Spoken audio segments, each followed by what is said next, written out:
This is Pocketnow and I'm Joshua Vergara. What's going on, everybody? Take a look at this. Motorola is a new family of smartphones. The one in particular that I'm looking at is the Motorola One Zoom.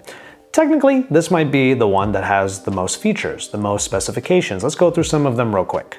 That's a Super AMOLED display up front at 6.4 inches. And it is a full HD plus panel, which I already played some YouTube clips on and it did look pretty good.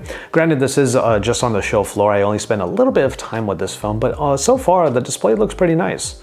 You of course get that teardrop notch at the top, which doesn't really cut into the media a whole lot. Teardrop notches are pretty much like the most that I'll really take, aside from just punch hole notches, because they really do just take up as little as possible, and sometimes you just can't get around it. As far as the internals are concerned, you do get the Snapdragon 675, so obviously not going to be the highest end Snapdragon processor, but there should be still enough on here for casual usage and even casual gameplay if you're into gaming. 4 GB of RAM might feel like a little less than what some people need, but 128 GB of onboard storage is great with a micro SD card slot, so you can get that expansion if you need more space.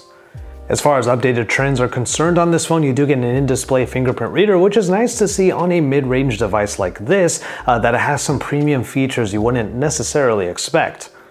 All of this is powered by a 4000 mAh battery that can be turbocharged. Moto still uses their 15-watt charging, which is feeling a little bit dated at this point. However, 15-watt charging is still quite enough, especially for a phone at this price.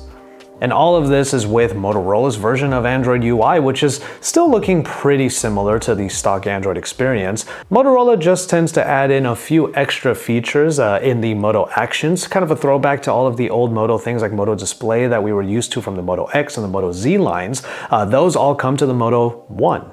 Things like a quick double chop for the phone to turn on the flashlight and all that. So now that we're looking at the back of the phone and we talked about the flashlight, that flash is of course used for what is now a quad array camera. This is where things get really interesting. The main sensor is that Sony 48 megapixel sensor that we've seen on a lot of different phones. Again, I think that it's a great sensor to have on a lot of smartphones these days. It does yield some great photos and it can yield some pretty great video if it's tuned correctly. After that, you get an 8 megapixel telephoto lens, a 16 megapixel ultra wide lens, and then finally a 5 megapixel depth sensor, which should help for things like portraits. The camera app shows a lot of different features that are available in the camera app, including night modes, even a cinematograph mode, and there are a lot of things that you can do here to have some fun creatively with your photos and videos. And you know what, we're going to be getting multiple cameras on a lot of upcoming smartphones, and this might be a good glimpse into how they're going to look design-wise on the back of those smartphones.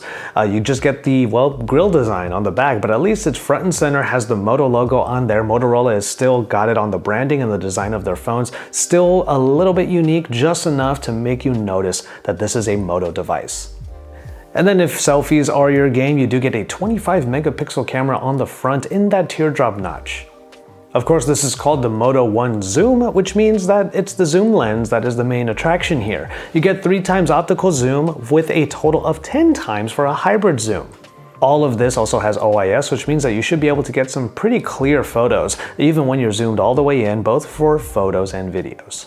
So the Motorola One family is coming to many different markets, and the One Zoom in particular is going to be at $450, which is a pretty good price for a phone that still is able to bring a very premium experience in a few key aspects. So you can say that Motorola really has found their little pocket in terms of the budget category. These mid-range phones might actually make a bit of a splash, and I want to know what all of you think about the Motorola One family, in particular the One Zoom, which we talked about in this video. Again, to the comment sections down below, let us know what you think about these particular devices, and then drop some likes on our videos and subscribe to Pocketnow if you haven't already. We're gonna go ahead and call it on this one, and we thank you for watching all of our content here from IFA in Berlin 2019.